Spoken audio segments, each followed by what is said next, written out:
वर्षमै 6 जना अध्यक्ष फेरिदा बीमा प्राधिकरणको बिजोग। मौका छोपेर बदमाशीको चौका हान्दैछन् बीमा कम्पनीहरू। जबरजस्ती कमजोर बनाइएको नियामकको बेहाल कहानी।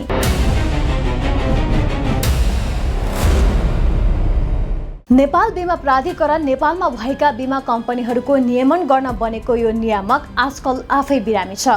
बिरामी यो अर्थमा छ कि प्राधिकरणमा नेतृत्व आउजाउ चलिरहन्छ। कुन दिन को आउँछ, भएका अध्यक्ष कतिन्जेल बस्छन् भन्ने टुङ्गो छैन। अनि यही मौकाको फाइदा उठाएर बीमा प्राधिकरणले जथाभावी गरिरहेका छन्। बीमा प्राधिकरणको अध्यक्ष विवादित हुने श्रृङ्खला पहिलो होइन, तर पछिल्लो समय प्राधिकरण पटक पटक यस्तै विवादित पात्रहरूको नियुक्ति शिकार बन्न पुग्यो।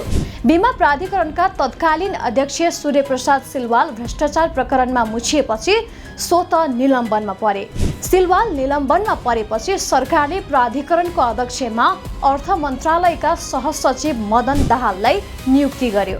अर्को व्यवस्था नहुन्जेलसम्म अध्यक्ष बनाइएका उनी प्राधिकरणमा शरद ओझा नियुक्त भएपछि पदमुक्त भए।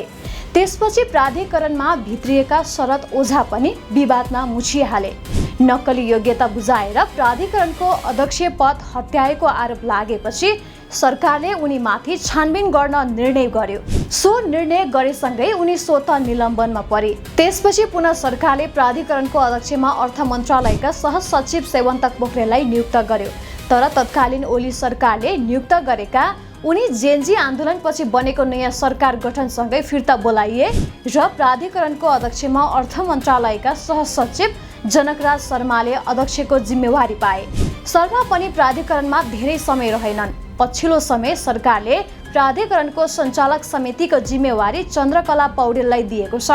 अर्को व्यवस्था नहुन्जेलसम्मका लागि प्राधिकरणको अध्यक्ष बनाइएकी उनी संघीय मामिला तथा सामान्य प्रशासन मन्त्रालयकी सचिव हुन्। सरकारले अब बीमा प्राधिकरणको अर्को अध्यक्ष छान्ने प्रक्रिया सुरु गर्नुपर्ने हो, तर निर्वाचन अघि कानुनी रूपमै अर्को अध्यक्ष सिफारिस गर्ने अधिकार अहिलेको सरकारसँग छैन। अर्थात् अब अर्को सरकार नबनुन्जेलसम्म पनि प्राधिकरणले अर्को अध्यक्ष पाउने छैन। यता यही अस्थिरताको फाइदा उठाउने काम विभिन्न बीमा कम्पनीहरूले गरेका छन्।